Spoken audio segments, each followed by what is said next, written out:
नमस्कार दोस्तों।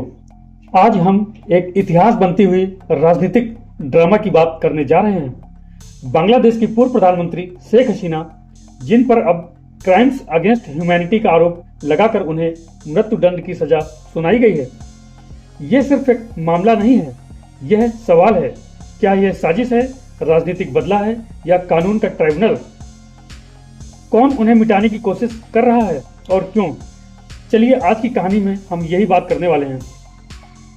शेख हसीना बांग्लादेश की वह नेता हैं जो अपने पिता बांग बंधु शेख मुजीबुर रहमान की हत्या के बाद राजनीति में आई थी। उनके जीवन में बचपन से ही संघर्ष था और उन्होंने अपने पिता की विरासत को आगे बढ़ाया। उन्होंने कई सालों तक बांग्लादेश की सत्ता में अहम भूमिका निभाई, लेकिन उनकी राह में हमेशा विरोध और खतरे बने रहे।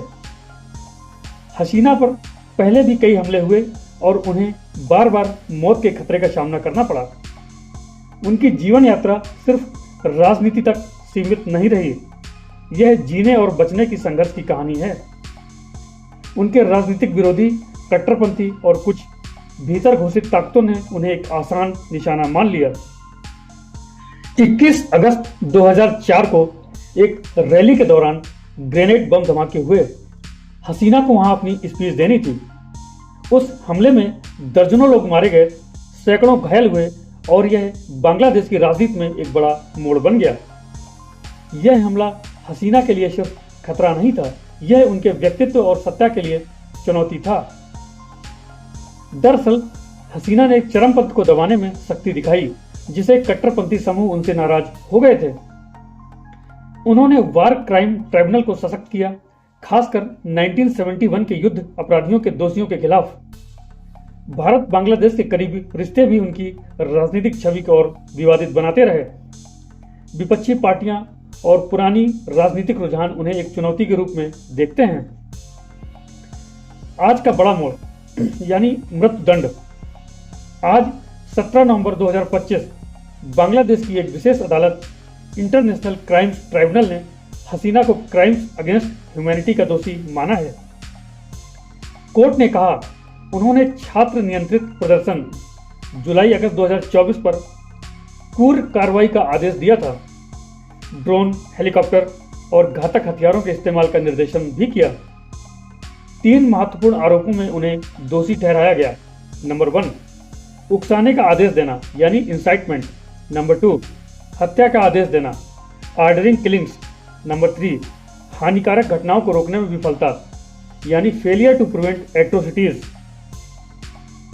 हसीना का कहना है यह फैसला पक्षपाती और झूठा है। उन्होंने ट्राइब्यूनल को रिग्ड ट्राइब्यूनल यानी तुगलकी अदालत कहा है। उनका दावा है उन्हें न्यायपूर्ण सुरक्षा का मौका नहीं दिया गया और उन्होंने अपनी सफाई डिफेंस पेश करने का पर्याप्त मौका न मिलने की बात कही है।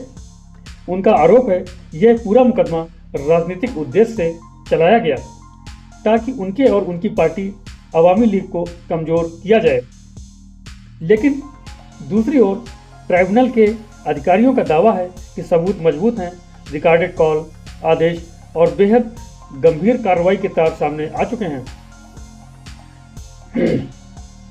अब सवाल यह उठता है, क्या हसीना इस फैसले के खिलाफ अपील कर सकती हैं? हाँ, कानूनी दृष्टि से उनकी अपील की संभावना है।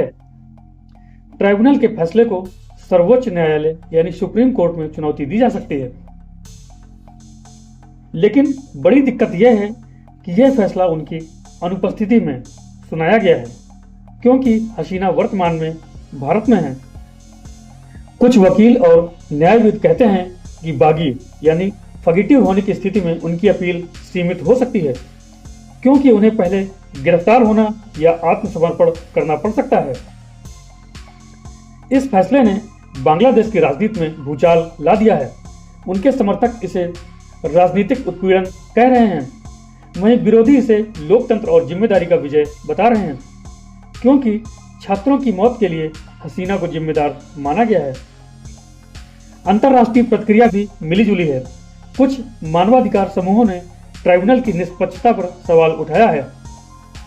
दोस्तों, यह सिर्फ एक राजनीतिक नेता की तरह सजा की कहानी नहीं है, यह शेख हसीना की जिंदगी, उनकी ताकत और उनके विरोधियों के डर की कहानी है। उनके मौत की सजा बताती है कि राजनीति में सुरक्षा, शक्ति और जिम्मेदारी कितनी नाजुक बातें हो सकती हैं। यह फैसला बांग्लादेश के भविष्य, उसके लोकतंत्र और राजनीतिक स्थिरता पर भी गहरी छाप छोड़ सकता है। अगर आपको यह वीडियो या रिपोर्ट्स पसंद आए तो कृपया लाइक एंड शेयर करें और कमेंट में बताएं आप इस फैसले को कैसे देखते हैं। और थैंक यू, जुड़े रहिए हमारे साथ।